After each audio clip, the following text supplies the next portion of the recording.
nimba yabikoze ndiko natangaza icese nimba yaje yakoze kugira ngo tuvyarane imanizo nimba ubucuti bwari buhari nuko twari kumwe na Francine none ubu hagiye kubugwango gwiki ico novuga Francine yari afite urukundo 50 novuga nka Teti kuri Claude hama hari yari afite nka 80. Yes nkuko bisanzwe rero twongeye kugaruka muri studio zacu za Cape Max TV. Cape Max TV rero nkuko bisanzwe rero buri munsi ibazanira ibintu bidasanzwe, ibintu biryoshye muri showbiz zacu za buri munsi. Ariko uyu munsi ntabwo nshaka kuvuga amagambo menshi, ahubwo uyu munsi ndashaka ko tujya ku nshinga nyamukuru, ngira ngo wowe uri kureba Cape Max TV wicare neza, niba uri kunywa coffee uyinywe neza. Kigali, Bujumbura, Canada, Australia, Belgique, France, Beijing, Brazil, mwese turabashuje abakunzi ba Cape Max TV mu nguni enye z'isi. Rero reka tugarure kamera ku mukobwa wacu uvuye kuri Lin TV yitwa Emeline niwe tugiye kuvugana cyangwa tugiye gukora mu kiganiro cyacu cya Cape Max TV kino munsi. Rero aho rero dukomutse hanze tuje tureba twumva birakomeye muri Cape Max TV. Abantu babaye benshi amamiliyoni batwandikira bati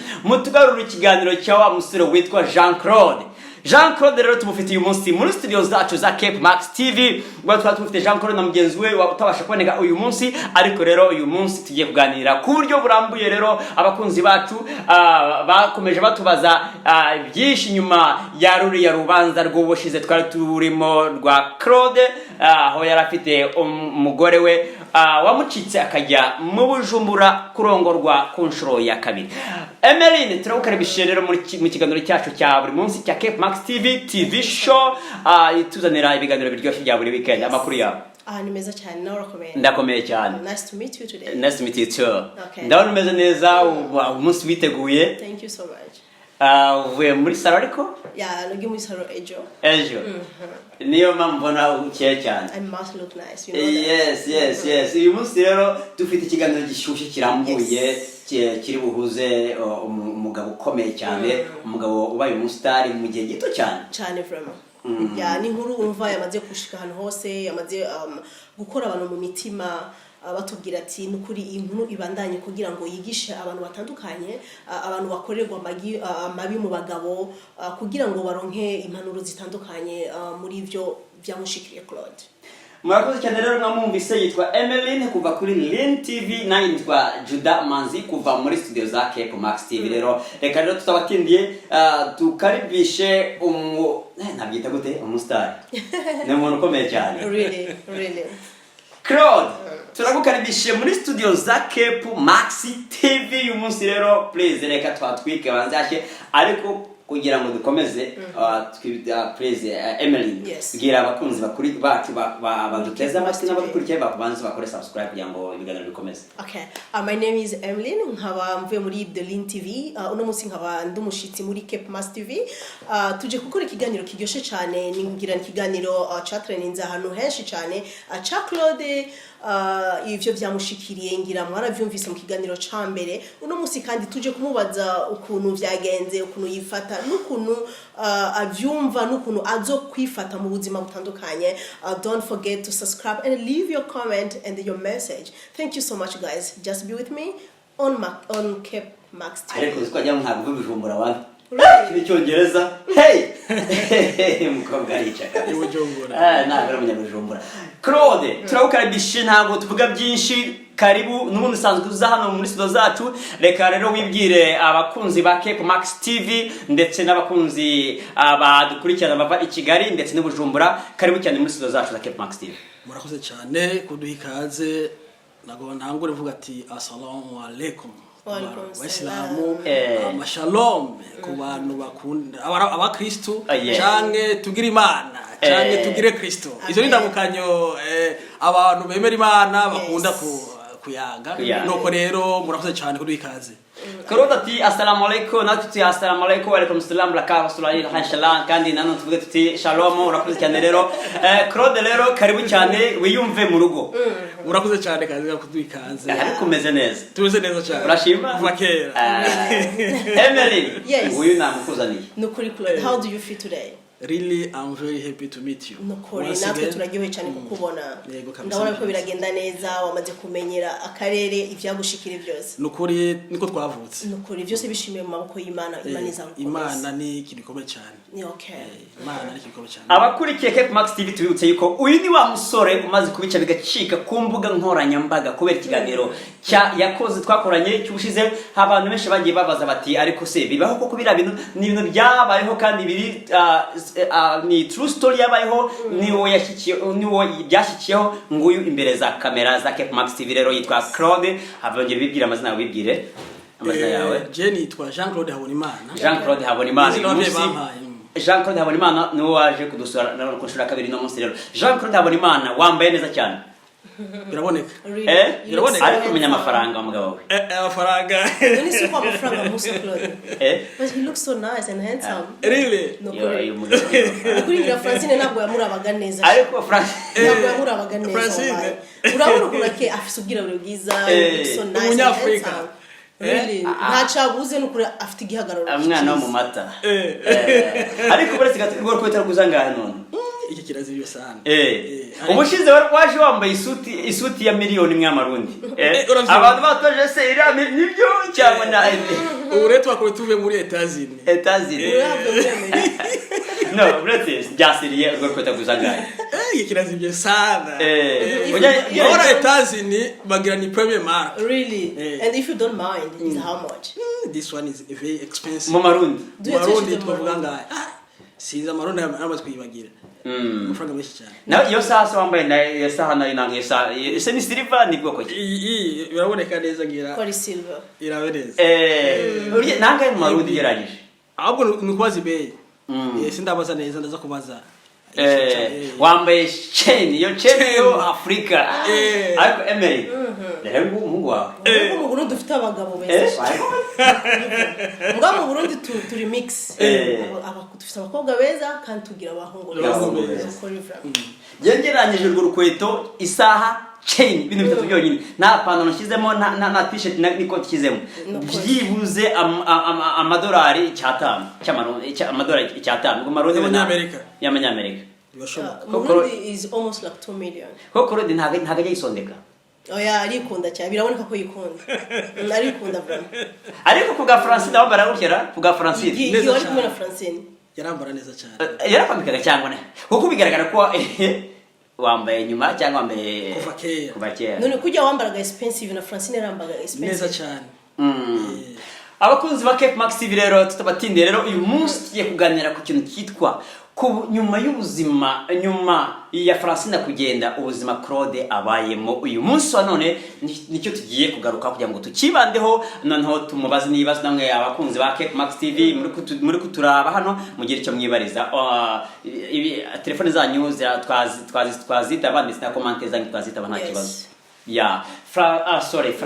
Francine ndi mutwe wanjye Emily reka dutangire tuvuga tuti niki wabaza Claude nyuma y'ubuzima nyuma ya Francine kugenda kumusiga nyuma y'imyaka 7 babanye n'umugore we umufasha we babana bahurije kwibanga niba kurikiranye video y'ubushize bamaze imyaka 7 mu rushaka babana none agize gutya abaramucitse tubibutse abakunzi ba Cape Max TV kuntu ngo bigaragara nuko ngo yagiye mu Burundi Francine avuga yuko agiye tugiye dusome murakoze cyane yagiye umuti wamerezayo nicyo kiganiro kigaruka uyu munsi wa none kugira ngo tukiganiro tukinononsore tubona bagira n'inama aba ururugo umuryango wa Claude none niki wabaza Claude dari imbere ya Cape Max TV icyo nabaza Claude that's ko wigeze gukora ikiganiro cya mbere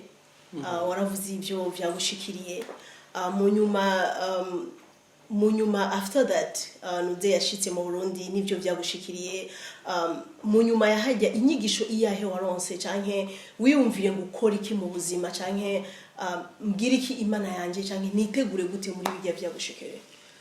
Murakoze cyane kumva ico kibazo nukuvuga yuko inyuma ivyashikiye nahisemo kusaba Imana kwihangana konyene kuko ukwihangana ijambo rikomeye cyane umuntu yihanganira ibibazo kujya kwa Ayubu mu jambo ry'Imana yihanga yagwaye ibisebe abana be barapfa ubutuzi bwe burahera ariko yarihanganye ati Imana yanje uyu mubiri nawo wogira nari ku mutima umutima uracakomeye ariko ijambo ryo rivuga yuko umugore wiwe yavuze ati tukiyo Mana yawe ati kubera iki iyo Mana yaguhenze ukaguma wishira ku Mana gusa ariko Ayubu yavuze yuko ndazi Imana iyo yabimpaye ibi byose ahubwo byose no gushima Imana rero abakenyezi kenshi barakunda kubangana ko kubaguke rero ariko Ayubu yarihangana nanje rero nca novuga yuko ugiye guca mu nzira za Ayubu kugira ngo nihangane kuko Imana izoshumbusha nuko rero no Claude n'umugabo ikibazo Claude yahuye nacyo iyo aza kuba ari babagabo b'iki gihe babandi batazi babandi ari babagabo bitwa ba Simoni ari abagabo bundi bitwa ba Simoni Bibiliya yise Simoni wende bisobanura urubingo iyo uyu mugabo ataza kwihangana abarishyize mu kagozi nukuri aso ntabwo wigize wiyumvira kwiyahora nana bose n'umwe ngufate something nko mwijoro unywe hama ute wigira basange bapfuye mu gitondo ndikuvuga yuko kubera ubuzima tubuhabwa n'Imana nabonye yuko bidokunda yuko kwiyahora atari vyiza nahisemwe ngira akantu ka documentaire kereka abantu yuko kwiyahora atari vyiza narakoze akantu kameze nka documentaire nakoze kugira ngo abantu bashobore kumviriza ayo majambo nanditse ko natazoba tukiri ku isi mugabo bazo bati harigize kuba iki kintu rero twahisemwo gukora gukara kugira ngo kwihahora ko kwiyakubuzima naka documentaire tutaragira kwa documentaire reka twanze tukubaze nyuma ya Francine kugenda Claude abayahati nyuma ya Francine kugenda Claude umushinga naye abayeho mu buzima bwo kwihangana kandi novuga yuko ubuzima bwose abaye mwumva akunda akazi ashirika akazi imbere ashira akazi imbere kuko akazi kamaze kuba imbere ukaronka amafaranga uraronka uri mukenyezi asumuje warufite yego cyane hama mu nyuma ya ukuntu ubayeho advice iyahe kenshi abagenzi babakunda kuguha kugira ngo ukomeze kuba strong no kuvuga aho hantu nukuri mu bagenzi benshi bagiye ko bakomeza kuguha all the time in the morning in the night baguha kuguha ingufu uri mu kazi utashima urugo bakunda kuguha ingufu nukuri novuga yuko mu bagenzi benshi bumvise ino nkuru yanje ahubwo bavuga ati nukuri uri umushinga nawe uri umugabo urihangana nukuri bavuga ati nukuri tukuravye twibaza yuko tuzosanga waronze canke usa nabi nano tuvuta wisiga ariko twasanze uri intwari no kuvuga yuko n'umuntu akomeye cyane kuko ibintu byagushikiye n'ibintu bisiga ubwenge kuko ibintu nk'ibi byagushikiye ku bandi bantu nukuri ntuba tukibabona umva baranyihanganisha bati wihangana wihangana umugenzi wawe ari hafi cyane ni giki kenshi hari jambo akunda kugukomeza cyane akubwira gusenga hama famille ikunda kukubwira iki impanuro kenshi cyane nukuri famille imbwira ati ahubwo komeza usenga tugwa tugusengera ni ikintu tushirimbe kuko twavukiye mu muryango kundi Imana nico gituma n'izina ryanje vuga ati habona Imana namazina ndoramana no kuvuga twavutse mu muryango ukundi Imana kuko iyo tuvuka ku bapagani ngira hoba ibibazo ariko kubera twavutse mu muryango kundi Imana niyo mpamvu ubona twihangana twihuse gatoya hari abakunzi ba Cape Max TV ndetse n'abagiye bakurikirana twibutse ko nakuri kino kiganiro mwavuze imbere cyakurikiwe n'abantu benshi cyane benshi hirya no hino mu Bujumbura Kigali za Canada barabakurikiranaga ndetse za mu Bufaransa hirya no ku isi barabakurikiranye reka rero tubasomere comment gace ebyiri eshatu kugira ngo banzumve abagendaga batubwira ko ni byiza gusoma comment nabo bari abantu babashika ko bakurikirana yes uwa mbere yitwa Nasibu Damulila Nasibu Damurira yaravuze ngo deception ibaho pole ariko kandi abantu bagomba kumenya uburyo zubakwa. Uwo yitwa Nasibu Damurira, undi yitwa Jeannette Gaja sinzi ngo ari aravuze ngo uri kubesha mubana n'umugore utegerezwa kumwandika uri kubesha mubana n'umugore utegerezwa kumwandikaho kuri parcelle waguze apana kubesha ngo n'umuco w'ikirundi amprisi mutanditswe wo mwizera gute. So nawe yitwa Jeannette Gaja turamuvuze akomera cyane. Undi yitwa Furaha Hussein, iyo interview yuzemo ibinyoma gusa kuko abo nibavuka ibujumbura ayo Andre Namani Andre nta inyamatu amaze South Africa agiye ndi gusoma ikintu kirakomeye yagiye kwakira gute uyu mugore bla bla bla bla none ko uno mutipe adasa n'ufise amafaranga abona komenti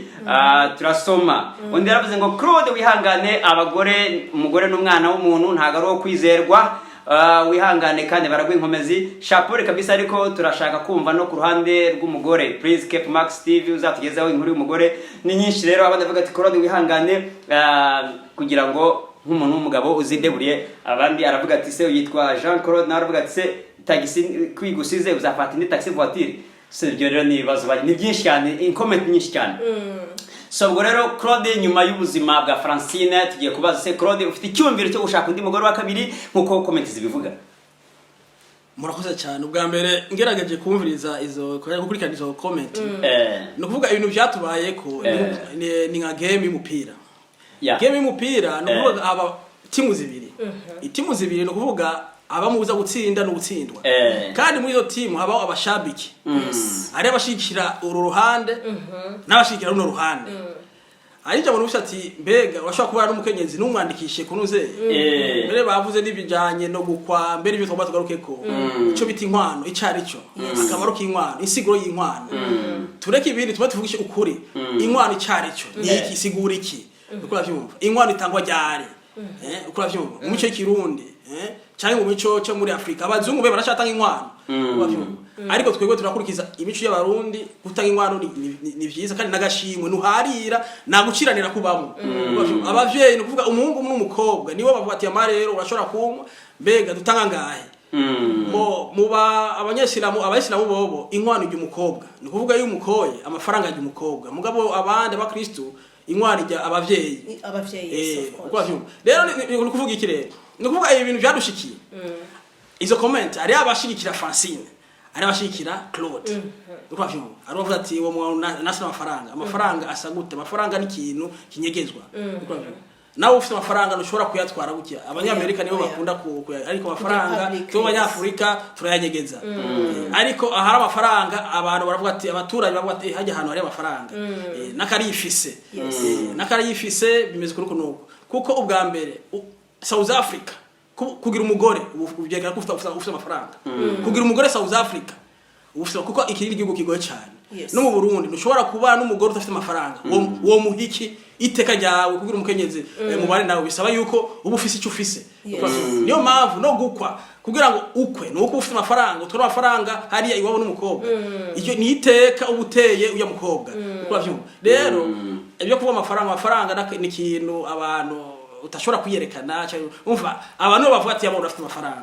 Rero amafaranga yitwa bishira imbere gusa ayico bita umutima w'urukundo ibintu nk'ibyo kwavyumva. Nuko rero ariko baje ati mbega inyuma y'ubi byakubaye kurifuza kuzana undi mukenyezi. Icyo bonye barivuga yuko Imana yaremye Adamu kwavyumva. Je murakoresha bajabo y'Imana kuko atubaye kubw'Imana. Imana yaremye Adamu iramurema ajya mu bisanzwe Eva si umugore wa kabiri ni umugore wa kabiri wa Adamu. Siziko mubizi umugore wa mbere wa Adamu yitwa Lilith. Muzo kurikana neza yitwa Lilith no kuvuga yuko uwo mugore yari afise yararemwe nk'umugabo gabo. Nuko yafise ibigufu nk'abagabo gabo baba bagoye na Adamu ariko Adamu kaguma shavuye. Imana yaciye ati abantu bo kubitana ico ngira reka nsinzirize Adamu. Adamu arasinzira Imana iramusinziriza imukura mu rubavu. Adamu yarasinziriye imukura mu rubavu avamo Eva.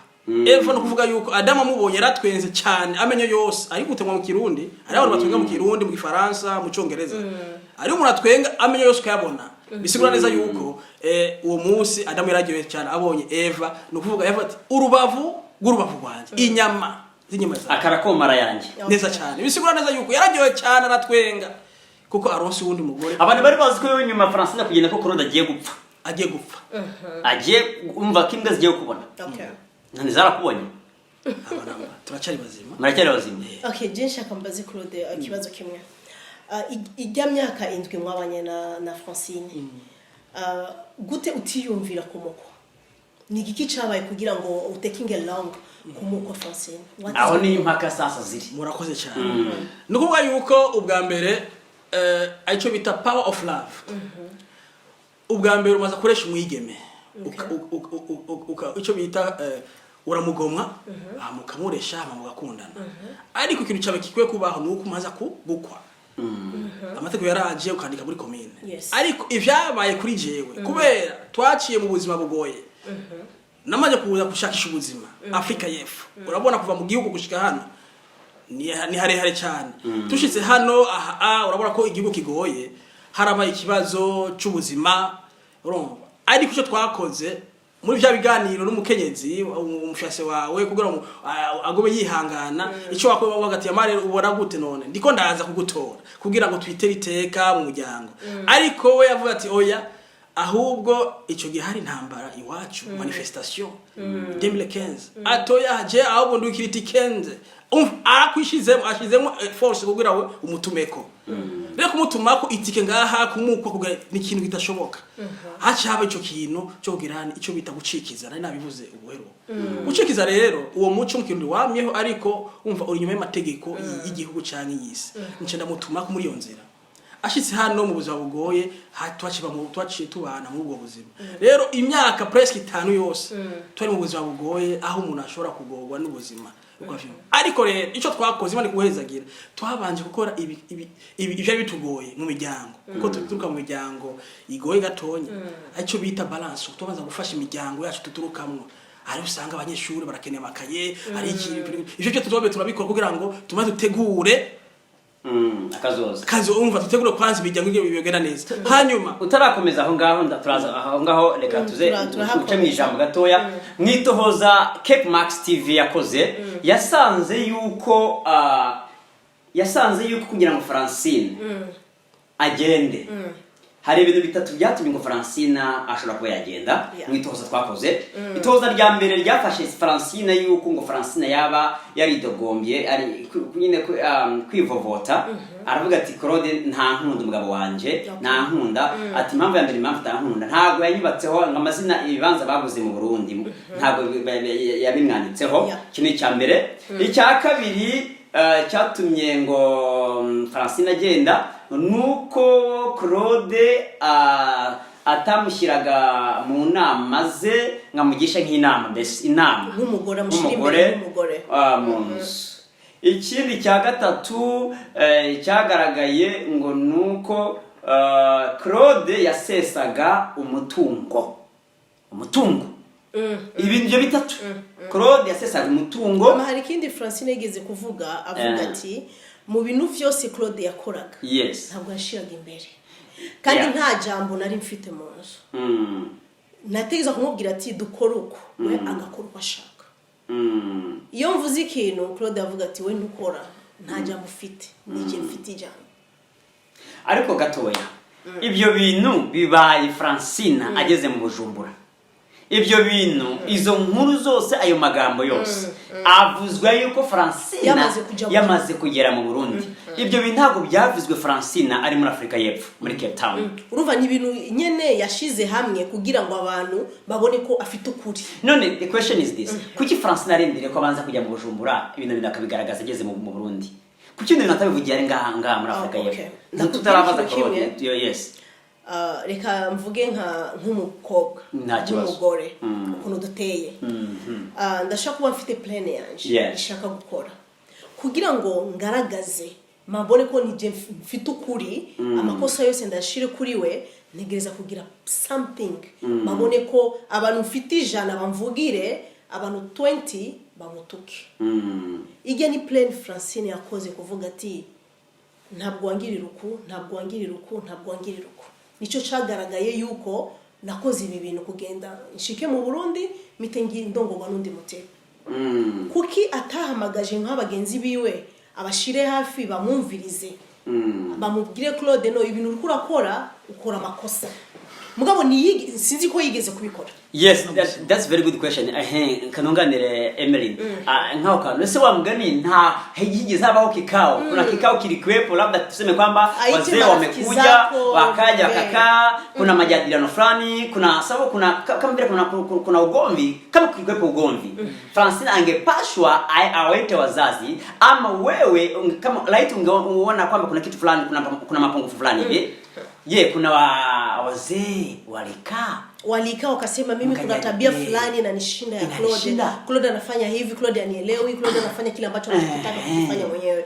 Kuna siku aliwahi kuikalisha hata rafiki yako best friend ambaye anamjua Claude anatembeaga naye. Tuseme ukweli Claude. Au kuna mjomba wako hapa au kuna dada yako hapa au kuna best friend wake ambaye na yeye alimuita asikilize. Ijawahi kutokea hata siku moja. Ina maana kwamba unajua unapooa mwanaume ni simba siku zote. Umeona? Ina maana Francine alitoka nyumbani alikuja mwenyewe. Bila kitu chochote. Amemfuata mwanaume. Upo. Kwa hiyo basi hayo yote yaliyotokea, yani kabisa tulikuwa kwenye paradise. Niliwahi kusema siku moja. Ina maana sisi hapa tulikuwa kama vile paradise. Tulikuwa kwenye mapenzi makali sana. Yaani tulikuwa kwenye romantic ambayo kila mtu ataweza kabelieve kama mnaweza mkachana. Kila mwanadamu ana mapungufu yake. Upo. Kwa hiyo yaliyotokea Francine kabisa hajafanya kama aliumia moyoni.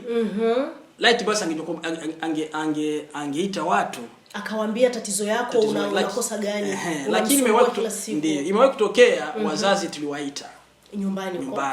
Kwenye simu. Na mimi na matatizo. Mimi nataka kabisa kunaniliwa. Naomba yani talaka yangu. Nikaongea na wazazi. Nikamwambiaje sasa tatizo liko wapi? Mimi sijamfukuza mtoto wenu. Tunaishi vizuri. Kwani mimi anasema kwamba mimi na malizana nini sijui nini, yani simuoni vizuri labda yani haumchukuli kama mwanamke. Hana ile responsibility ambayo kama mwanamke.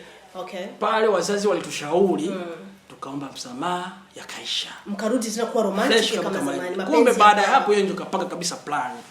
Umeona? Juu mtu anapomba msamaha, inatakiwa kumsamehe bure. Kipindi ambapo ulimsamehe. Baada ya hapa Mungu amekujalia umepata hiyo pesa kidogo, ukafanya something nyumbani. Kitu gani ambacho wewe kilikutuma kama mwanaume ndani na uko na mwanamke ndani kununua kitu bila kumshirikisha nani mke wako ndani? Why you do that? Mimi hapo kakosea. Umeona? Kwanza namshukuru sana kwa kuwa yeye ndio alikuwa anishauri. Niwe kusema hivyo. Mwanamke siku zote ni wala ndani na ni mtu ambaye kabisa ni mtu wa ushauri.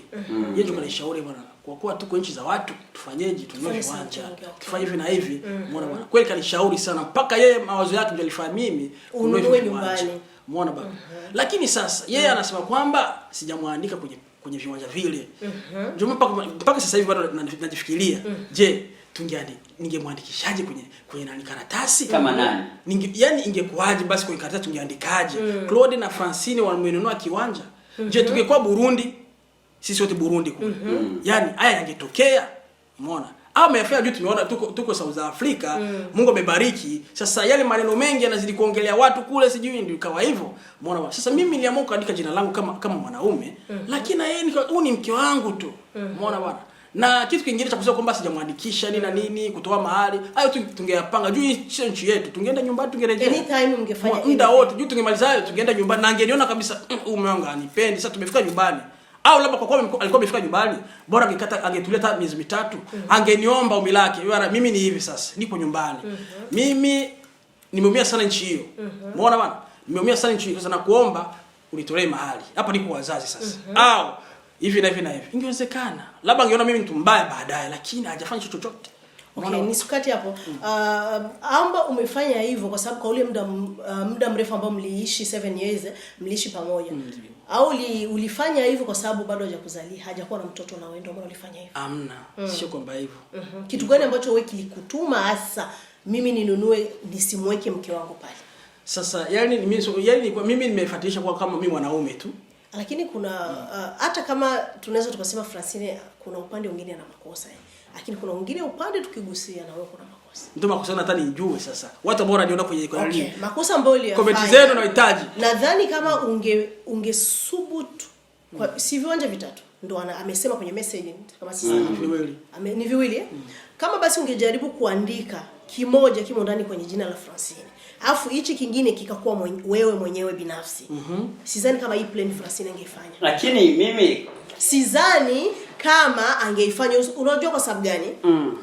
Sisi wanawake tuna nafsi zetu, tunakuwaza kwetu na nyinyi kama wanaume mnawaza mwe kama wanaume. Pale mimi niko upande wa Francine kama ni mimi. Okay, mimi ndo niko Francine hapa. Sasa wewe kama uko Francine, mimi ngoje sasa nikugeukie wewe hapo. Sasa wewe kama ni Francine. Sisi ni Cape Max TV watazamaji jamani. Sisi okay, watatujaji wenyewe kwenye message. Lakini tuseme labda uko upande wa Francine, sawa? Lakini ingekuwa na haja gani? Mtu bado yuko hai. Hajafariki, yupo. Anamwandikisha mtu mwingine katika orodha. Ina maana sasa hao watu wamekaa miaka 7. Miaka 7. Wanaaminiana. Wanapendana. Sasa je, kama kuaminiana kulikuwepo, haja ya kucomplain kwamba hujaniandikisha kwenye kiwanja inatoka wapi? Sasa hiyo tusingepaswa tuchelewe hapo. Hapo wanakuambia hivi wacho muganuko kabonu mwana wondi. Francine pale kwenye nafsi yake kipindi alinua vile viwanja. Claude kaandika peke yake majina yake. Hapa mimi nabaki navumilia mwaka mmoja. Sijui alinua vile viwanja panapita kama ni miaka mingapi. Mwaka mmoja wa pili wa tatu. Oya umugabo mwana wondi. Na showa kugirimya indwi yose agura bijya bintu atanshira ko jero. Sasa ndo maana kuna kitu hapo Francine alikikagua hapa katikati kama huyu leo na kesho atanitupa kama mbwa. Sasa wewe Francine wewe kama ni Francine sawa? Na bado hapo sina mtoto, nikiwa sasa na mtoto. Sasa je, katika mipango ya Francine ya kimoyo ambayo labda alikuwa anafikiria anapanga si hatujui kama wanawani hapa. Je, tuseme kwamba viwanja vyote vimemwandikamo majina yani Francine ameorozeshwa kwenye viwanja. Sawa? Sasa jambo hili linatokea ambapo Francine sasa yuko Burundi sasa hivi yuko Burundi. Kwa ngine mwanaume. Sasa namwambia mimi naenda nyumbani kutibiwa. Na huyu jamaa anampa hela kama alivyompa hela. Anaenda Burundi kutibiwa. Je, right kama huyu jamaa vile viwanja vingi vio kwenye majina yake. Haoni kwamba hapa ingekuwa kekundu hapa. Hapo mimi siwezi kukubali. Haona kwa sababu gani siwezi kukubali? Ndio. Kipindi alikuwa amemwandika kwenye kile kiwanja. Sidhani kama Francine angemtafuta mwanaume wakati kwa kwenye relationship. Na yeye iko katika kwenye mapenzi makali na mwanaume wake. Aisha mtafutia tayari ugari, Aisha mtafutia sehemu atapoishi au azoki kumusaya. Aje ningeenda kufanya hili deal na mwingine mwanaume, unafikiri kama wewe ningependana na wewe? Sasa na anisha kwa kwenye viwanja vya huyu mwanaume, ningeenda kukuweka kwenye ile nyumba na wewe ile nyumba haiandikwe kwa jina lako wewe. Sasa mama, swali liko hapa. Swali tunarudi kwa Claude. Wewe ulipofanya upelelezi wako, huyu mwanaume wa pili alikuja katika maisha Francine Rini wakati gani? Nahisi kwamba kwa investigation ambayo nimeifanya ina maana mimi kutoka nyumbani mimi kwanza safari dogo kajitokeze namuita dogo ni dogo kweli yani ni wakati ule kabisa ina maana miaka hiyo walikuwa naye wamekutana ukipindi unamwacha Francine nyumbani nimeacha nyumbani basi na yeye inaona ile miaka yote na ngoja kwanza ngoja tufanye mambo fresh. Nataka nikujibu hilo swali. Wakati wewe unakuja Afrika Kusini mnacho Francine nyumbani, ukajipanga hapa, ukawa tayari, ukamtumia nauli. Sasa ile kuja kwa Francine ndipo alikutana yule bwana yule. No, sorry. Katika alimwacha Francine, wewe ulikuja kutafuta maisha South Africa, sivyo Umemchumbia tayari, acha kwa mwanamke wako. Ulichukua how many years kusema umchukue Francine umlete katika nchi? Ina maana afu ndo tutajua miaka mingapi walichukua na mwanaume. Ndio shakumenya. Ina maana toka mwaka 2011 ndio tupipana Francine wangu. Upo. Kwa hiyo basi mimi nimetoka mwaka 2012 nikaanza safari. Nimestruggle Tanzania miaka miwili. Upo miaka miwili nimestruggle Tanzania pale. Nikatoka pale nimefika hapa mwaka 2014. Wanaelewa vizuri. Ina maana hiyo miaka sasa to Francine alifahamiana na yule jamaa. Mimi sina habari. Ina maana mapenzi yao yamenoga sana, mimi tu ni kwenye simu lakini yule jamaa sambamba. Umeona kuanzia hapo sasa ndio mapenzi yao yalikuwa umeona. Imisio soba in France muri Afrika muri Cape Town. Yara stili nani yakomeza kugira ibiganiro nura mugabo. Yoshoboka kuko byerekana byo biba yashobotse kuko urumva navyonzi kuko urumva jewe ko namaze kumushikana mu nzu ati natsinze. Okay. Nho sasa nagera ngaruke kwa Francine wowe wicaye imbere za kamera. Emeline. Urumva yuko Francine nubwo yaje ngaha Cape Town yari afite kakantu kwa mugabo wa best amfete Francine mutima we wari ahantu habiri. Mutima Francine wari Cape Town undi mutima muri Bujumbura kwa mugabo. So none wowe ntabwo ubona yuko hano harimo plan. Okay. Isho novuga ntabwo kandi navuga niba ku frustration complaining yuko batamanzi kuyibanza byombi. Ari complaining abamani kuyibanza kandi afite umugabo afite inshoreke mu Burundi. Okay. Urumva ibyo bintu bavuga guto. Okay, ikintu navuga kandi ngaruke kuri Francine ko nawe afite amakosa. Yes. Francine amakosa afite ni hamwe Claude yamuhamagaye. Kipindi Claude amemuita, Claude amesema sasa hivi Francine ni wa kwangu. Kwa ile miaka yote nimemwacha hivi ameshanifikia ni wa kwangu.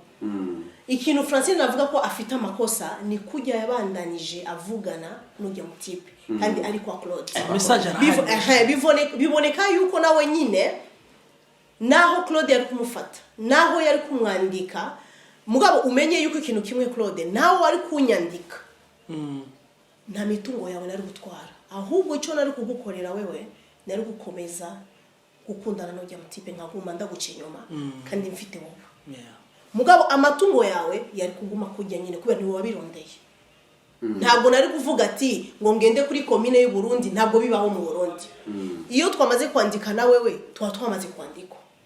Impango ari zibiri zitatu ni jewe na wowe. Ico nari kugukorera ahubwo kirese nari gutwara n'indinda itari wiwawe mugabo ukakomeza uvuga ati yes. None reka nico cyari kuba kuri Francine n'uyu mutipe. Mugabo ikintu navuga ati naho ari kumwandika ntabwo ari gutwara amatungo yawe. Reka ahubwo nari kuruzinga ubuzima bwiza kuri Claude. Ingenda kubaza kabazo. Urabona twari Afrika y'Epfo. None kumwandika muri commune urabona ngaha kino gihugu mu affairs bisaba ibyangombwa bisaba inuze. Konje bavuga n'abantu bagira mariage hano. Cyose ni nka zero. Kugira mariage South Africa bisaba yuko ari mu Burundi nico gihugu cyacu. Bisaba kwandikisha hadi kujya babikoze no mugabo wiwe hajya no kuvuga ni funika. Nuvuga yuko twari gutegura kugenda kwiyandikisha hariya mu gihe tuba twasuye mu gihugu. Ariko kuko twari tukirondera ubuzima hari kubo kwihangana ati amare rero ba twebwe tupanze imyaka 3 tuzo twagiye. Mugabo wanje tukora ukuntu kuko twari tumaze kubona ibigambi kwiraba yari kundinda kabati amare kuko ngo yari yumva ati uyu mutipe ava mpeba rikamera akora iki kintu muri umva bwa Kristo kandi ari umwana asenga mugabo yashiramo unuze umutima wa shetani acha ko ico kintu kugira ngo ngende uko umva Francine ugende kinere ukoze research nk'umuntu w'umudamu waje hangaha muri Cape Max TV ukoze ubushakashatsi bwawe n'ubunararibonye bwawe mbese hari urukundo uri kubona muri Francine ari kubana na Claude hano ico novuga Francine yari afite urukundo 50 nuvuga nka 30 kuri Claude hama hariya yari afite nka 80 kurujya mutipe biboneka yuko ujya yaramukunze cyane more than Claude nuko biboneka kuko sinova ngaha ndiko umutipe nk'uyu mwiza ameze uko ahagaze neza afite akazi kiwe kujya ndajya neza kwambara ndambara neza hamashike mu gihugu cye ntorundi mutipe ariko Emeline umugabo ntiyagukubise ese waramukubitaga nta n'ubusi n'umwe wenda waramukubitaga tubwe tiyo yamuteraga ingumi akamutera imigeri we tuvuge ko waramukubitaga ejo azovuge neza icyo kintu naco Emeline hari ngiye hari abadamu batwandikiye bari mu Bujumbura adonnefu bari mu Bujumbura bari mu Burundi n'abadamu b'intararibonye bakuze kabisa baravuze atari ko Emeline na sorry Francine yari yaraje kubaka kuko niba ikibazo ari inkwano nkuko abivuga kuko Francine sorry we twakuse Francine n'ubundi Emeline kuko mama sister dada ikibazo ntago ari isambu babaruje kuri Francine ntago ari ikibazo ni dote ese mama hano hari abadamu bari kuvuga barimo barabaza n'abadamu bari mu Burundi baravuga bati mbese ni bagore bangahe twashatse abagabo batigeze badukwa kugeza uyu munsi wa none kandi baravyara barongera bakabaza desema abagore none ni abagore bangahe batanze dote barabyaye bafite n'abuzukuru ugasanga babyaye nk'abana nk'abandi batanu barakuze no bagiye gutanga dote ico nanje navuga kuri Francine imyaka 7 babanye na Claude for really bari bamaze kubana igihe kirekire South Africa bavuga ati more than 5 years deja ni husband and wife yari gutekereza ico nobwira Francine wari gutekereza kuko arashaka kungirira mariage iri expensive mu Burundi urumva igasirikirana hose ko nagize mariage expensive after 1 week tukavana mugabo kujya babana ataramurongora ataragira n'ikintu na kimwe bangahe babana batarabakwa kandi bakabana icyo no hari akabazo aho ngaho yes ahubwo icyo novuga kuri Francine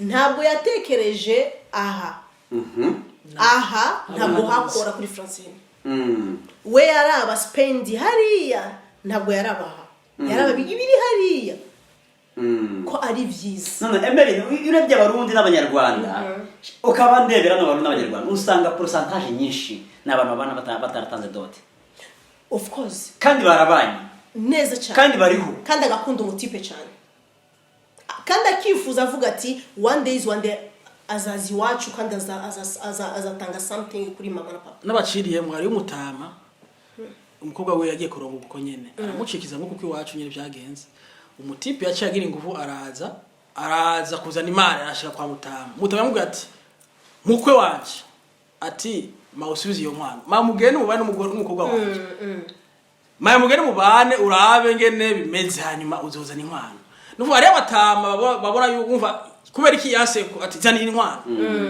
ariko je no fata uruhande wa Francine abavyeyi bace bakira inkwano faster kugira ngo iteka ryanje ico bita gusuzugurwa urumva bari bagira ko jewe natuze umwana wabo akiri muto iyo myaka yose nibamenye ubuzima twaciyemo bubi bugoye mu mahanga atabavye dufise hano bari kumaza guhanura umwana wabo ariko bahise bakira inkwano Jean Claude waganiraga n'umuryango n'abakwe mwarabwanaga kuri telefone twarayaganira mu kayaga bisanzwe neza cyane twarayaga kandi bakuva yuko bankunda cyane hari ikintu so barafashije byibuze tuvuge ko amafaranga yapfaga kuko remember ko amafaranga Claude yapfusha ubusa yapfushaga ubusa so akari no mpamvu Francine yivumbuye sibyo so none amafaranga yawe yakoraga iki ubundi ku ruhande rw'umukobwa ari kigeze akora amafaranga yanje no babwiza ukuri menshi yafashije abiwabo pourcentage nyinshi zafashije biwabo ariko amafaranga yagiye gukora aho yababaye kubera nahujije umuryango wanje ko bari wababaye cyane umva batavuga niki kintu wakoze ku muryango wa Francine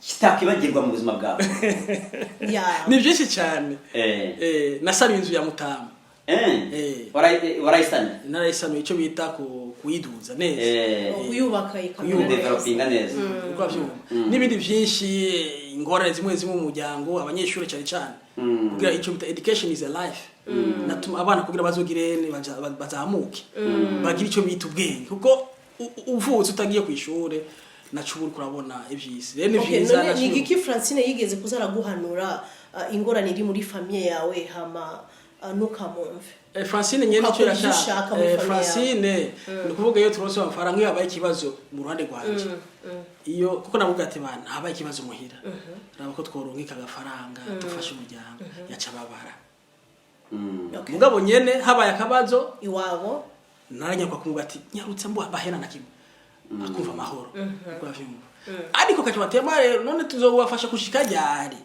haba ino reka tumate turabe kazoza kacu uravyumva yarampano ati reka tumate tugakaza kiwacu tubwire uko nuko ivyo nabo ariko rero hari ikibazo umuntu aragwaye mu bitaro abanyeshure minervale amakayishure ico ni ikintu cyo gufasha kuko bati amare jewe ndi kuri tere reka dufashira na kimwe na kanu gato yagusaka akafirigire ivyo ni ibintu twakora wewe n'umugore wa Francine mubana mwigeze mwicara hamwe mwiyumvire muti none umugore wanje reka rero igihe cy'inkwano kizagera no kuri tuyitange ariko reka tube turetseho gatoya tubadusotinga ibibazo out neza cyane nayo kumubwiye mbere vyagaragara neza ko yari yagiye no muhira agiye kwivuza aho nagomba ko nca mpanga yo plan nagomba kuca ndayipa kubera wari muhira amande y'abavyeyi ama rero nce muri ivyo bintu naho mbandi nyine nabo muhira Emery ubundi inkwano mu Burundi inkwano zaratandukanye sibyo arabatanga inka arabatanga amafaranga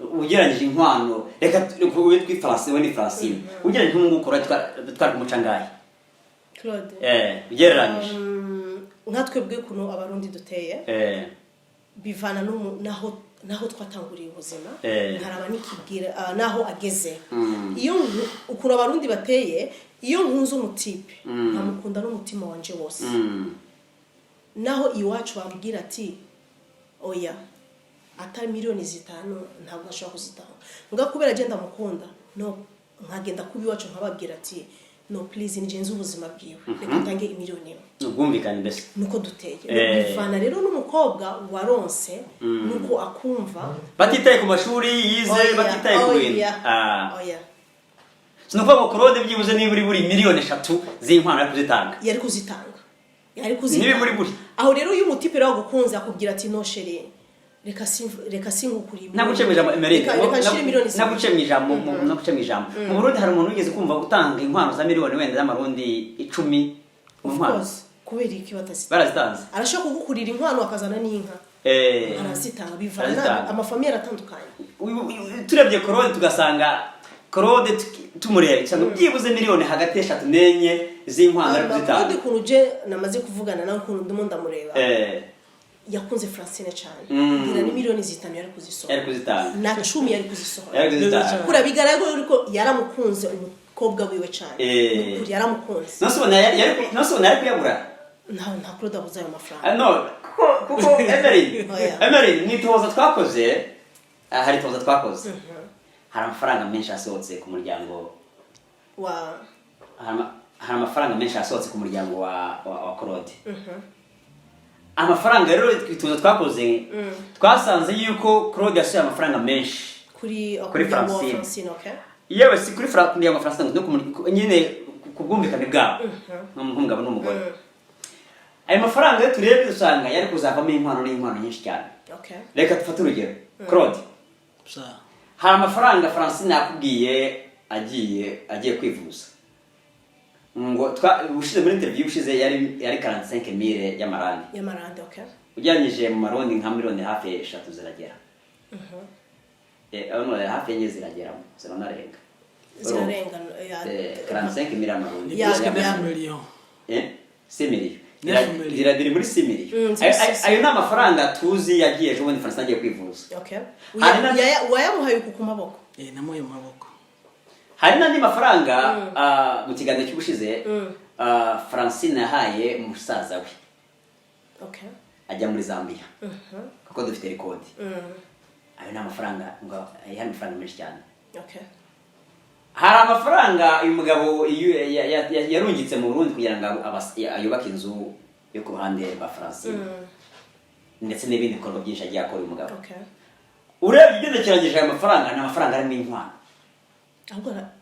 ahubwo harimo ingwano harimo na mariage indani aho harimo ibintu byinshi cyane harimo ibintu byinshi mugabo ico je nabwira Francine ikintu yakoze ntabwo yari gutoranya amafaranga atamukunze umutipe amafaranga ye yari kuyamusigira ahubwo je ndiwe kubera mfite diri namaze kudiringa amafaranga ye nari kuyamusigira akandihira itike kubera deja waramubwiye shopping impuzu birato amafaranga ye ntabwo yari kuyakira yari kumusigira amafaranga ahubwo yari gukina idira akamubwira ati aya mafaranga ninashika uzahita uyandungekira nishitse gusa nahise ndamubwira ati gumana n'amafaranga yawe n'amafaranga we nshaka jewe mfite ubundi buzima bwanje mfise undi mutipe nabo uzarondera undi mukobwa urondere mugabo je nta na kimwe ciwawe nshaka mu buzima Claude icyo yakoze amakosa kubera iki yatoye amafaranga ya Claude ariko ngo kubaza aho kiraho ngaho ngira amakosa nk'amakosa bira Francine abarakoze akomeye aremereye ikintu je namubwira Francine kandi akanyumva kandi ndizi iki kiganiro azacumva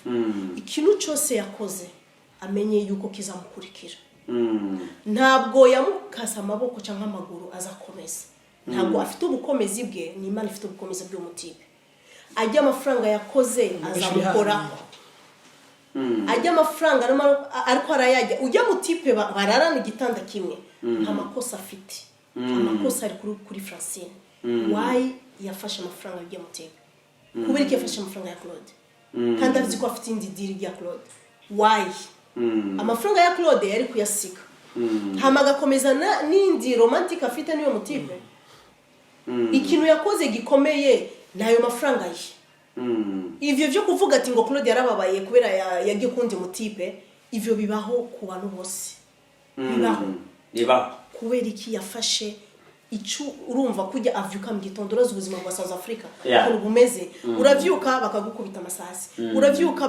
ukasanga abantu bakora kujomba ivyuma amafaranga Claude ajya amafaranga Francine yatoye ngira Claude yayabise nk'imyaka 2-3 why yakoze kije kintu ahari hose namuhamagara kuri telefone asaba imbabazi namba afite ijya nusu ayatware mu muryango w'umutipe avuga ati ayandi zagenda ndayishura pole pole ngabo asaba imbabazi arira na agenda no ku rusengero asaba imbabazi asubiza amafaranga y'umutipe nonse Emery urebye Francine iyo Francine aza kubwira Claude akambwira ati rero umugabo mwiza ngiye twarabanye turi kumwe ibintu byose bisaba ni fresh ariko ngiye reka nigenda ubuzima burananiye ucyeka Claude yari kumukundira kugenda oya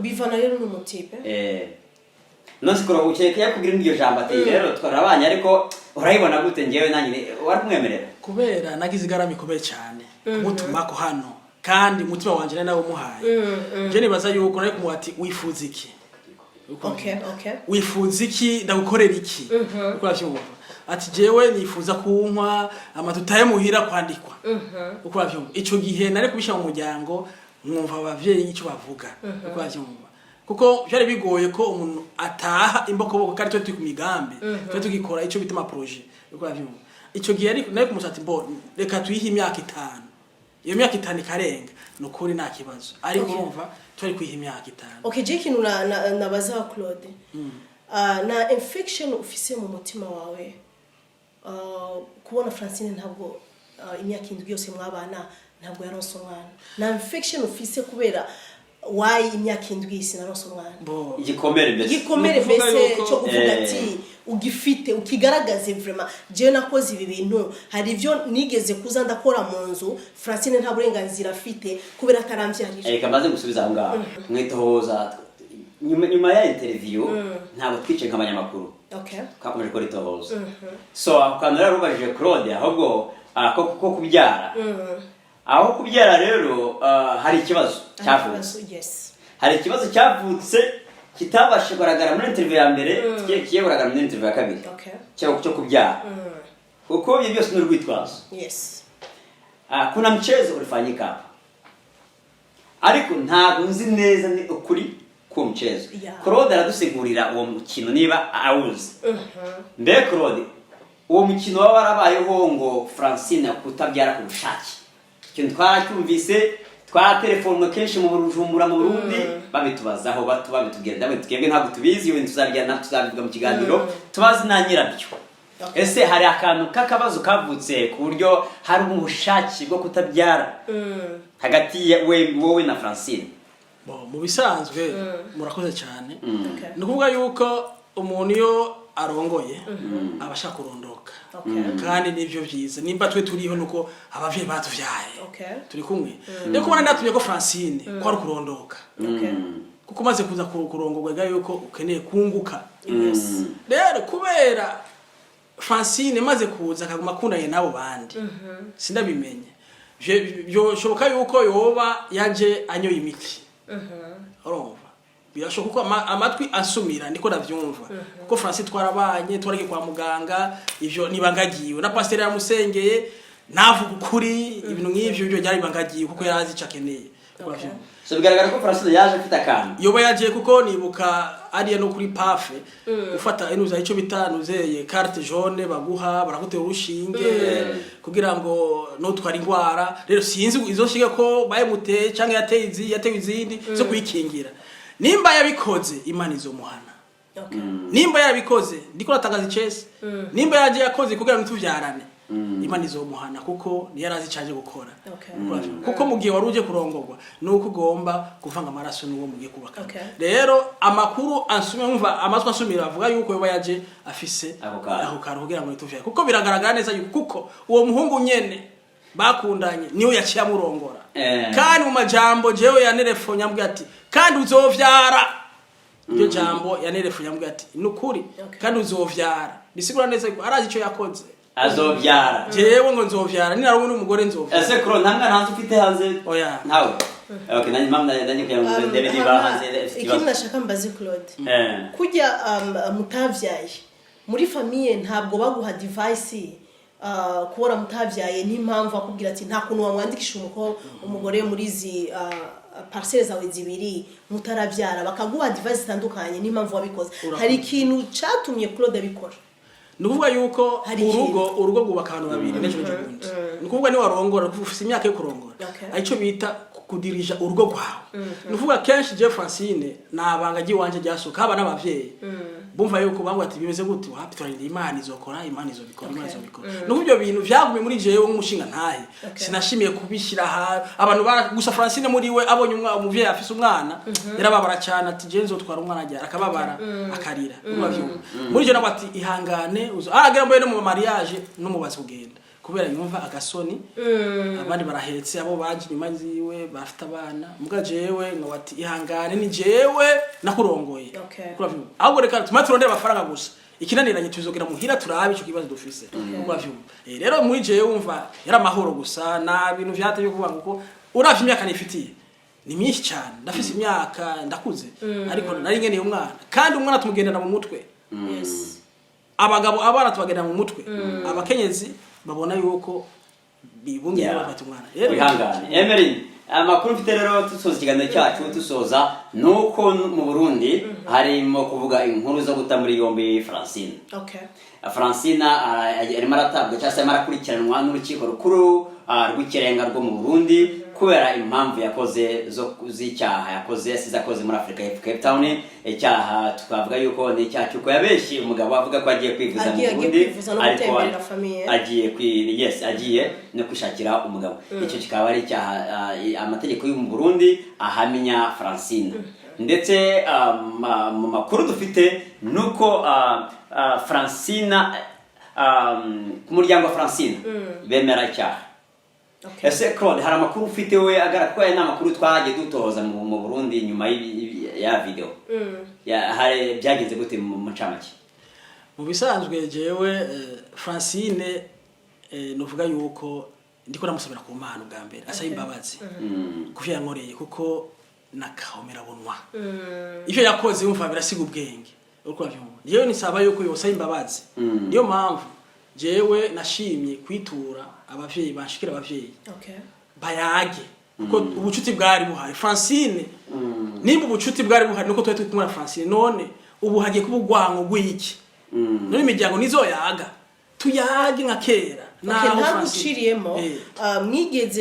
wigeze kwicara na famille yawe ukicara na famille ya Francine kuri telefone mukavugana bahure hamwe bashica ikibazo hagati oya ivyo ni vyabaye kuko nta kibazo twari dufise ubu rero wamaze kumutwara Francine kuri cote deja oya nta cote namushize gusa ni miryango twagiye hamwe kuko ndababwiye ikibazo nahuye naco bagoniki mbega ivyo vyarabaye umukobwa wabo barazi yari bega arongowe ivyo nivyo nashaka kugira menye nk'umukwe wabo wa mbere kugira ngo bamu muco hama saba nubwo bufaranga bwanje yagiye atwaye kuko rena mubwiye agere kwivuza nari mafaranga yo kubaka inzu yacu guheraheza rero amafaranga siko siyo yakoze cyo giko yakoze rero nabwo amafaranga arayemeye ko yayatwaye nivyo rero twiko tugoba tumva narayemera ntarayime ariko arahakana ko nta mafaranga amuhaye nivyo umva ari mu matohoza babaye bamubaze ndakubaza ikintu kimwe ubona yuko Francine azo kwemera ko amafaranga Claude yamuhaye amafaranga azayemera kubera ko hari ibimenyetso audio yarabivuze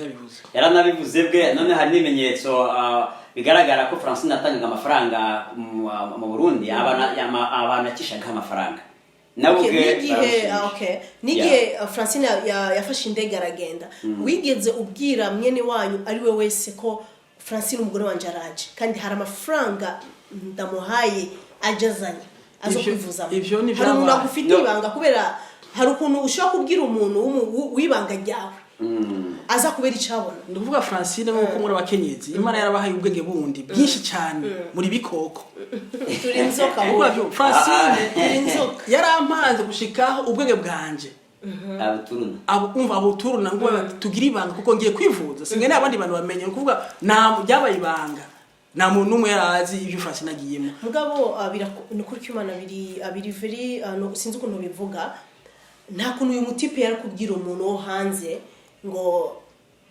ndahaye umugore wanje amahera agende kwivuza numva yari secret y'abantu numva Francine nubwo agiye mu Burundi agiye nk'umugore n'umugabo agiye nk'umugore nta mpamvu yo kwirirwa babitangaza sinamwirukanye ntaga mwirukanye kandi Francine araje aramubwira ati mugabo wanjye ubigira akabanga wiceceke nivyo kuna abagore muri abanyabwenge mwe murabateka ikintu nabwira Francine nukuri yemere ko afite agiye amafaranga kuri amafaranga ni diamond nukuri amafaranga ni diamond none Claude leta y'u Burundi irimo irakurikirana irimo iratohoza bya Francine kugira ngo ashyikize urukiko cyane nabwo ari leta ahubwo ni umuryango singere no kwitwa muri leta umuryango twebwe nyene umuryango kuko hari ubucuti rero tuyage nk'umuryango abantu bashinga naye batwumvirize menye uwo ukuri Francine ari hehe yemera ivyo bintu nimba vyanga nimba vyemera nta kibazo munga nabimenye numve ko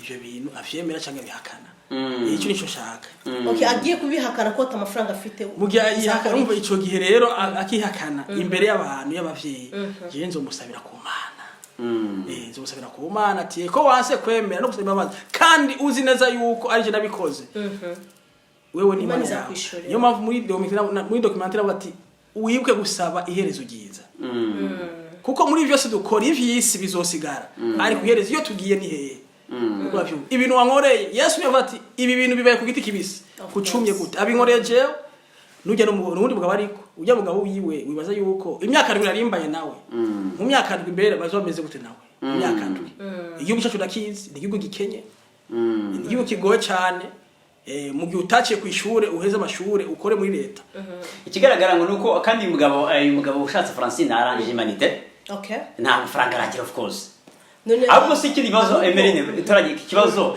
yakweye inkwano zo gukwa Francine kandi yarangije humanité ndakubwiye ikintu kimwe ujya mu type arasha kuba atafite inkwano ayifite Francine niwe afite uburenganzira bwo kubwira umujya mu type niwe shoferi wiwe genda ndashaka kubwira amagambo meza ngo tugende iwacu nkwe uvuga ivyo ari byo byose mugabo je namaze amafaranga arafite bari babo bantu bafite amafaranga aho ico mvuze kuri Francine ujya mu type bazabana umwaka umwe bazabana imyaka 2 azamutinya ikibazo yakoreye kuri umutima nawe nyene mu myaka 2 azamutinya ko ateza kukimukorera nejo nawe none se biramusigaga ko Francine amafaranga atwaye yagiye kwivuza aro yaratanze modote of course niho ariko aramwambika ujya mu type none ujya mu type yamaze afite imanite mu Burundi abafite utudiri nyene yikorera akariha inzu akajya hari comment nabonye y'abakobwa muri Canada bavuga ngo Claude ngo watwishakiye watwirongoreye nabonye comment ze Claude none baravuze ati ase ni gute isi dufite ibibazo by'abagabo dufite ibibazo by'abagabo nabo dufitemo turabajugunya imbere yo kuvuga ngo nabona babwiza ikintu kimwe isinzi imisi turiko twebwe abagabo ni tuduhangayika cyane turi kumwe aha mu maprizo yose abagabo nibo babuzuye ku masengero ya Katolika canke he n'abagore ahantu hose no ku bitaro umuzogera ku bitaro abantu bibaruka avuka abakobwa no kuko rero abagabo turazimvye abo rero bavuze yuko ati twishakire nabo nyene hajya barakeneye ariko twebwe ntitushobora gushakirwa n'abantu nongeye yambwiye umukobwa umwe yambwiye ati mwene mpasi nimero ya Claude ari muri Canada ari muri Ottawa yo gutayimuhaye ntago hari gusana nagora imuhesha musaza wanje irongeye umuntu azamufata neza sha eko nyamara none se Hamza Francine aramutse aje ati mbabarira dusubirane ni wamwemerera nivyo ukunda kuko yamaze kugira icyo bita amategeko y'igihugu umugore w'umuntu kandi umva ijambo ryo bati usa ukaukana wa mugore we ukavana n'umugabo wawe ukagera kurungwa n'uwundi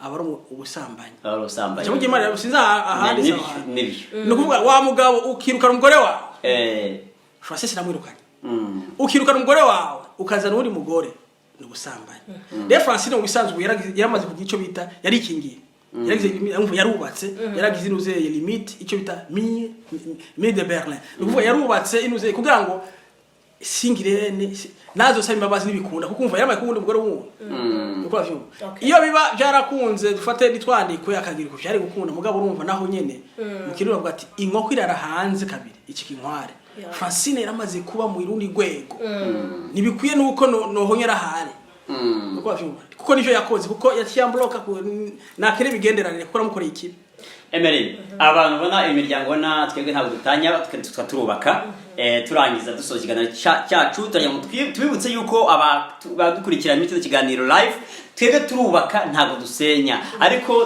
turanagenekereza tukareba n'undi ufite amakosa ariko urebye ugasanga kurande rw'abantu bombi uyu babanye za Diriba babanye Joburg babanye Cape Town babanye Tanzania babanye mu buzima bwiza no bubi so bari baziranye so amfite no kugira ngo batandukane ni satani wabiginje kuko satani ntabwo akunda kubaka satani akunda divorce satani ugiye akunda divorce so nuko rero Claude nk'ubu ikibazo cyane ngiye kubaza nk'ubu uramutse uhuye n'umugabo wa Francine ubu turi kuvugana gutya mugahura gutya wamukorera iki ukwambye je nawenzi tuvuga ko umuzi uramuzi no arakuzi muraziranye murahuye ico nokora wamutera ingumi oya sino muteri wamurasa narakibona umugabo arungika abantu bakamwica oya barabikoze kera ariko kuko bakundanye nikiremwa umuntu kuko jya bati ico utagomba gukorera abandi ntugikorere mugenzi wawe uko twe twakuriye mu jambo ry'Imana kuko ujya munsi nyene hari kuba ico bita amareba cyangwa iki urakora ibibi ariko ivyo nabe dukeneye umva twebwe gusa umuco amategeko arahari hamuco ubeho ugomba ko baronka amahoro mu mutima mugabo batabishaka bazobura amahoro kuko abantu bati wa wundi n'uyu yakoreye uyu mugabo ubwo se Francine namuhuye mugahura papa byagenda gute yo kwiruka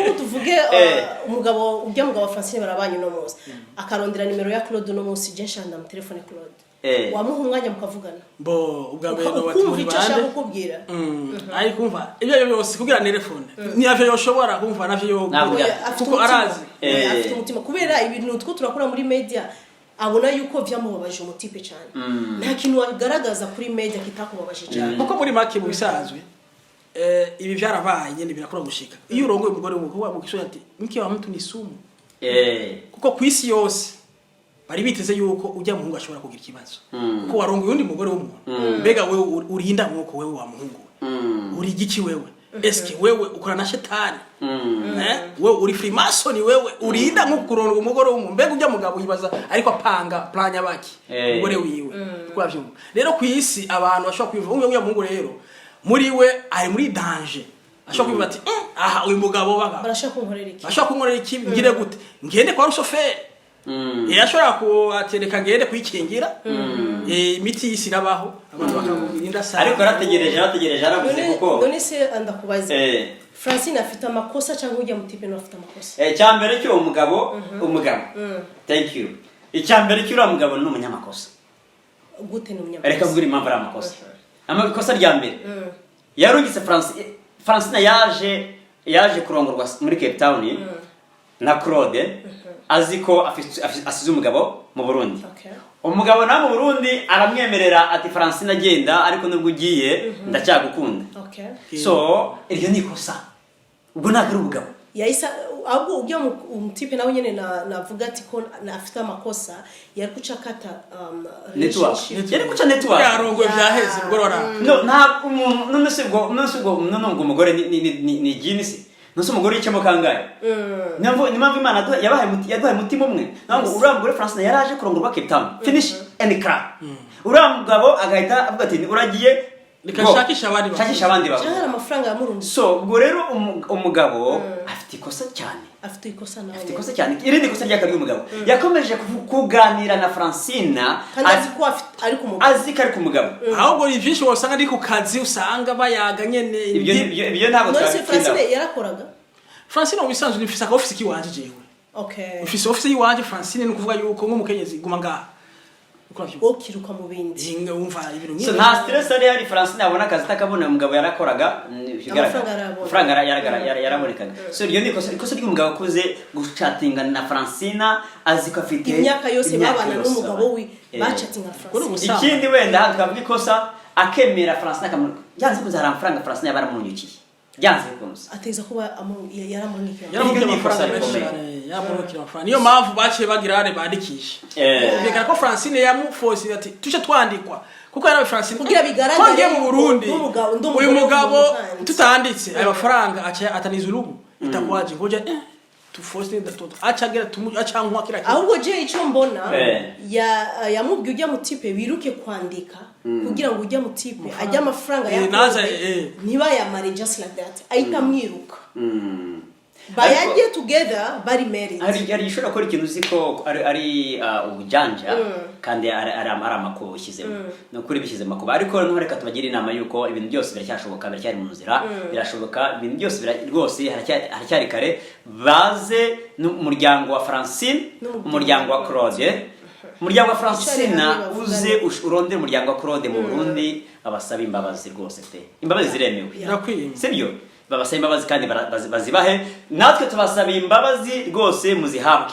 turazibasabiye Emeline n'icyo wagira inama ku bakobwa batarashaka vuba bashobora cyase abakobwa batarashaka n'abamama bashatse bafite imyumvire nk'ingi ya Francine okay icyo novuga abakobwa barimo barashaka iyo udakunze umutipe fumumubwira ati ntabwo ndagushaka ataratakaza umwanya wiwe ataratakaza amafaranga ye ataratakaza kukwiyumvira cyane beta atakaze umwanya we ntatakaze amafaranga ye kuko amafaranga aragoye kurondera special nk'ibi bihugu turimo vya South Africa umuntu ararara hanze muri security arondera amafaranga umuntu agenda muri kagadi arondera araba aho ahagaze bakamuha coins kugira ngo azayashire hamwe azana umugore ngaha je narakoze security imyaka 7 amaraso ndara hanze ndazi ukuntu amafaranga arondegwa aho kuvuga ndamwemerere ndamutakaza umwanya kugira ngo hari abakobwa babikora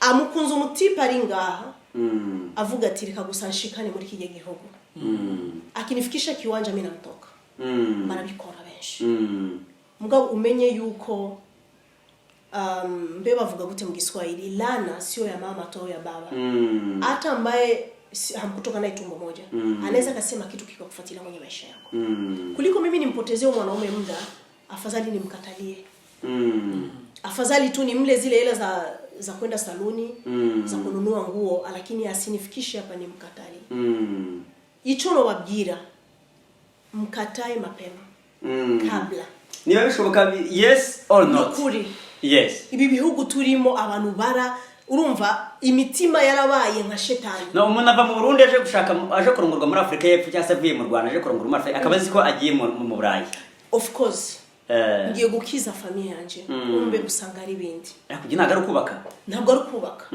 beta wanke utarashika muri iki gihugu niyo impanuro no baha ibi bihugu biragoye kurondera amafaranga baratwica icambere baratwica urashaka kugenda ngo ndagaruka kuryama kumbuhereyeyo rero icyo nababwira abakobwa batararongorwa cyangwa bafise abasheri bari muri iki gihugu nukuri beta usenga Imana igushoboze niwe aza waba umugabo wawe forever atari umugabo wawe umubwira ati rondera uwundi ntabwo ari jewe nuko twabikora none Claude muri ubu buzima wamaze gucamo kubabara kwawe kubona umukobwa nka Francine ni giki experience wamaze kuronka muri ubwo buzima ni giki canke icyo uri kurasenga cyane Imana nazame kandi umuntu azambera nka Francine ubwa mbere novuga yuko wari umenyeye umugore imyaka ndwi turi kumwe ari ibintu wari umaze kumenyera dufate kumesegwa gutekegwa kubitwa kabeze